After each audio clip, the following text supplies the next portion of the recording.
എല്ലാവർക്കും ഹായ്. കഴിഞ്ഞ വീഡിയോയിൽ ഞാൻ പറഞ്ഞിട്ടുണ്ടായിരുന്നില്ലേ നല്ലൊരു ബാത്ത് പൗഡറിനെ കുറിച്ച് പറഞ്ഞു തരാന്ന്. ഇന്ന് ആ ബാത്ത് പൗഡറിനെ കുറിച്ചാണ് നിങ്ങൾക്ക് പറഞ്ഞു തരുന്നത്. ഇത് നമ്മുടെ കിച്ചണിലൊക്കെ ഉണ്ടാവുന്ന നാച്ചുറൽ ആയിട്ടുള്ള ഹെൽത്തി ആയിട്ടുള്ള പ്രൊഡക്റ്റ് ആണ്. ആർക്കും തന്നെ പേടിയൊന്നും വേണ്ട, എല്ലാ സ്കിന്നിനും സ്യൂട്ട് ആവും. ഇത് നിങ്ങൾ സ്ഥിരമായിട്ട് യൂസ് ചെയ്തിട്ടുണ്ടെങ്കിൽ വിചാരിക്കാൻ പറ്റാത്ത അത്രയും അമേസിംഗ് ആയിട്ടുള്ള റിസൾട്ട് ആയിരിക്കും ഇതിന് കിട്ടുന്നത്.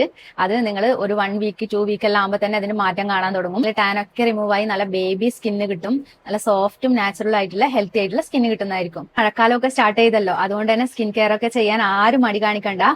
ഇപ്പോ സ്റ്റാർട്ട് ചെയ്തിട്ടുണ്ടെങ്കിൽ ഭയങ്കരമായിട്ട് റിസൾട്ട് ആയിരിക്കും. പെട്ടെന്ന് തന്നെ റിസൾട്ട് കിട്ടും. ഒന്നാമത് വെയിലും ഒന്നുമില്ല, ടാനൊക്കെ അടിക്കുന്നത് കുറവായിരിക്കും. അതുകൊണ്ട് പെട്ടെന്ന് തന്നെ സ്റ്റാർട്ട് ചെയ്തോ. ഇതിന് വേണ്ടുന്ന ഇൻഗ്രീഡിയൻസ്, ഒന്നാമത്തെ ഓട്സ് പൗഡർ ആണ്.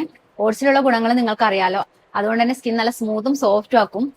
അടുത്തത് പാൽപ്പൊടി, മിൽക്ക് പൗഡർ. അത് ഹെൽത്തി ഗ്ലോയിങ് സ്കിൻ ആണ്, അതുകൊണ്ട് അത് ആരും സ്കിപ്പ് ചെയ്യാൻ പാടില്ല.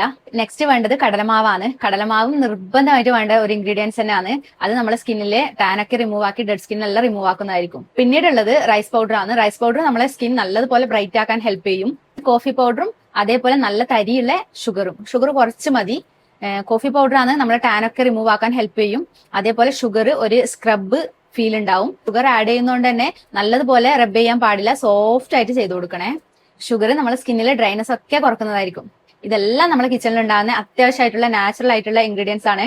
എല്ലാം നല്ലതുപോലെ മിക്സ് ചെയ്യുക. അതിനുശേഷം ഒരു ഡ്രൈ ആയ ബോട്ടിലിനകത്ത് സൂക്ഷിച്ചു വെക്കുക. ശ്രദ്ധിക്കേണ്ട കാര്യം, ബോട്ടിലിനകത്ത് അല്പം പോലും നനവുണ്ടാവാൻ പാടില്ല. അങ്ങനെ ഉണ്ടായാൽ നല്ലതുപോലെ പൂപ്പൽ പിടിക്കും. ആ പൂപ്പൽ പിടിച്ച ബാത്ത് പൗഡർ ആണ് നമ്മുടെ സ്കിന്നിൽ അപ്ലൈ ചെയ്യുന്നതെങ്കിൽ നമ്മുടെ സ്കിന്നിന് ഡാമേജ് ഉണ്ടാക്കും. അതുകൊണ്ട് അത് ശ്രദ്ധിക്കേണ്ട കാര്യമാണ്. സെൻസിറ്റീവ് സ്കിൻ ഉള്ളവർ ശ്രദ്ധിക്കണം. അവർ ആഴ്ചയിൽ 2 3 പ്രാവശ്യം മാത്രമേ ഈ ബാത്ത് പൗഡർ യൂസ് ചെയ്താൽ മതി. നിങ്ങൾ ഇത് ഒരിക്കലും സ്കിപ്പ് ചെയ്യാൻ പാടില്ല. കണ്ടിന്യൂ ഒരു 2 വീക്കെങ്കിലും യൂസ് ചെയ്യണം. അപ്പോഴിതിന്റെ മാറ്റം കാണാൻ തുടങ്ങും. വിചാരിക്കാത്തത്ര അമേസിംഗ് റിസൾട്ട് ആണ്. നല്ല സോഫ്റ്റ് ബേബി സ്കിൻ ആവും. ഒരു നാച്ചുറൽ ആയിട്ടുള്ള ബ്രൈറ്റ് കിട്ടും. അതേപോലെ നല്ലൊരു ഗ്ലോയിങ് കിട്ടും. ഇത് അപ്ലൈ ചെയ്ത് അപ്പൊ തന്നെ റിമൂവ് ആക്കാൻ പാടില്ല.